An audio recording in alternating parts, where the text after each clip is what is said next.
What is up, members of D12? I'm back at it again. We got a quick little recap for you for week 2. And we actually have a new segment this week. And I want to thank Jordan for his suggestion on this. And he's like, what about the Waterboy Award? And I think that this is a great idea. So the Waterboy Award will be given to guys that were left on the bench that could have won the team their game. I am going to restrict it to, I'm going to eliminate no-brainer situations because, sure, Mike Gillisley would have won me the game if I started him over Arian Foster, but I would never do that. Maybe this week I will because it looks like Foster's out for a while. So he lasted all of 1 week and 3 series. But anyway, so we've got 2 Waterboy Awards to hand out this week because there's 2 teams that could have won if they changed something and, something that would have definitely made sense. The first Waterboy Award goes to Clive Walford. It's hashtag Clive. I had Clive in with like 10 minutes to go before the game started. Took a look at Dave Richards' rankings, and he had Devontae Adams quite a bit higher than Clive, even though Yahoo had more points projected on Clive. I went with Dave. Adams had a big week in week 1. Clive had a terrible week in week 1, and that ended up costing me the game. The second Waterboy Award goes to Tyrell Williams out in San Francisco/San Diego. I forget who he could have played him instead of. I think there was a couple guys, and Tyrell was projected right there with him. Now, it did remain to be seen if who was going to get the bulk of the catches with the departure of Keenan, but Tyrell put up a big week this past week, and he could have actually gotten San Francisco the victory over Seattle. Jackknife! That was a dud, Jimmy. Shut up, Tracy. You shut up.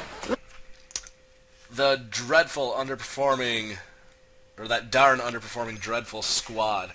We got a lot of guys this week. No zero burgers, at least as far as I could tell. But there's a lot of guys that belong on the list this week. I'll start off with the quarterback, Jameis Winston, 4.62 points. This after his breakout performance in week 1. I could have also sat Winston and played Dalton. I'm not going to do that. Winston was the clear-cut choice there, but I could have. So Winston, I guess, could have qualified for, or Dalton could have qualified for the Waterboy. And then at wide receiver, we got Golden Tate with 3.3 points. And then we've got a whole laundry list of running backs, and I'm going to focus on running backs quite a bit today. Eddie Lacy, Arian Foster, Doug Martin, Amir Abdullah, Danny Woodhead, Adrian Peterson, and Jonathan Stewart, all 5 points or less. And then to add injury to insult, Woodhead, Abdullah, Martin, Foster, and Peterson, and Stewart. So all of them except for Lacy did get injured this past week and could miss some time. So Lacy just sucks. He's not good, although he would be my running back 1. So a lot of running backs on our duds. They ask you how you are, you just have to say that you're fine, and you're not really fine, but you just can't get into it because they would never understand. Yeah, they would never understand. You just cannot get into it. So I'm going to start with The Sky is Falling. The Sky is Falling. And this week, that award goes to running backs in general. I already mentioned 6 running backs that got injured this week that at the beginning of the season were top 25 options at running back. And they haven't even been good. None of those guys have even been good yet this year. I take it back. Abdullah had a good week 1. But then if we widen our scope a little bit, if we look at the top 25 running backs at the beginning of the season, and I just use Yahoo's projected rankings, not our projected points. Just nice and simple. You click on their projections. If you take the top 25 running backs, and then if you take the top 25 wide receivers to start the season, this is something that I've been preaching forever. running backs just do not hold their value like wide receivers do. So let's start with wide receivers. I made the cutoff point 10 points per game. I determined how many wide receivers out of the top 25 are getting above that, how many are getting below that. And there are only 3 out of the top 25 wide receivers to start the season that are averaging less than 10 points per game. One of them is getting paid $176. That would be Dez Bryant. One of them got traded for, along with Devontae Booker, for a guy that I'm going to talk about soon, and then another guy that we don't need to mention, and that's Sammy Watkins, and then Golden Tate. So all 3 of those guys averaging less than 10 points per game. So that means 22 of the 25 are averaging more than 10 points per game, or at least 10 points per game. Then we go to running backs. 12 of the top 25 running backs to start the season are not averaging double digits. I have to say not averaging double digits because there's a couple of guys in here that haven't even played yet.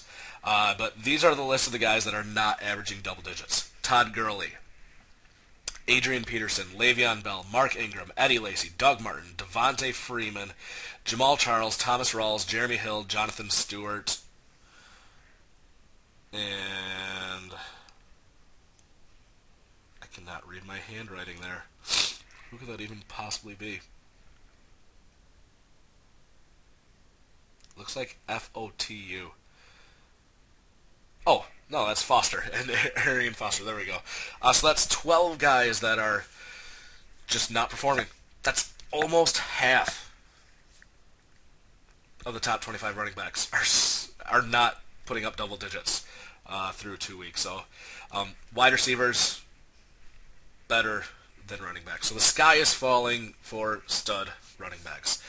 For the best week ever, originally I was going to give it to San Antonio for putting up the most points this week, while putting his probably biggest competition down to 0-2.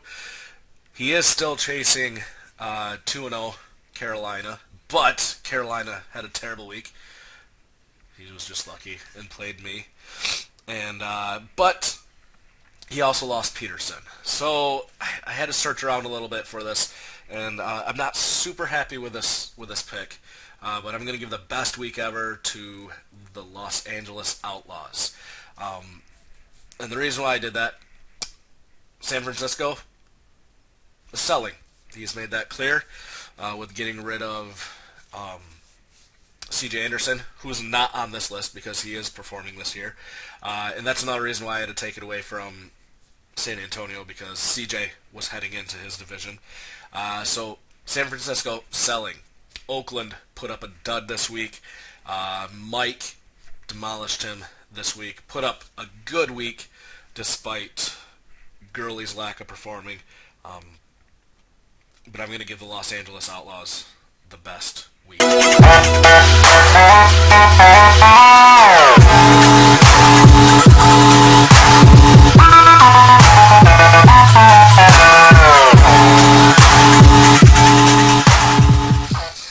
Row your boat gently down the stream. This week's row, the rookie of the week, hands down, goes to Corey Coleman. So McCown is now injured. I don't even know who Cleveland's starting quarterback is going to be this week, but Coleman came to play. His second touchdown, he caught a little out pattern and was able to maneuver it into the end zone. His first touchdown, ran a streak, ran right by the defender. He looks good. I'm super happy to have him on my team. We don't need to talk about the other rookie wide receiver that I got. And so not only is Coleman the row, he's also in the driver's seat now for the Roy as well, as he is the leader in the clubhouse for the rookie of the week.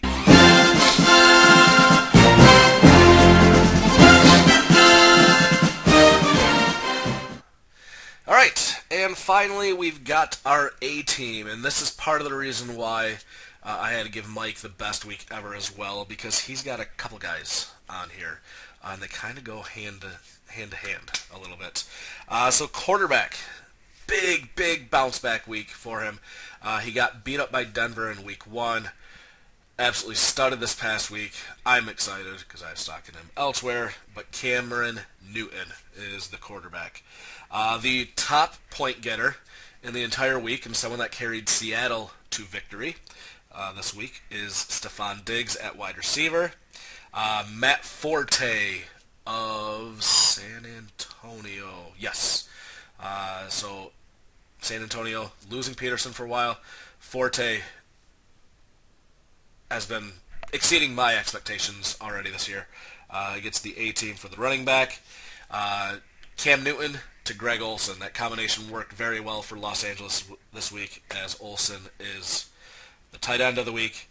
And then finally, the kicker of the week does not go to Cairo Santos because Seattle left Santos on his bench and played Gostkowski. In order to be on the A-team, you at least need to be in the starting roster. So the A-team award for kicker this week goes to Justin Tucker. The A-teams and the rows have been spread out quite a bit, except LA has had 4 of these nominations through 2 weeks. The next highest only has 1, and I have one of those too with my row of Corey Coleman this week. So that is your recap. I might be back on Thursday. Got a lot of stuff to catch up on here in the office, and I spent way too much time with this stupid production on this one. So I will catch you guys later. Peace.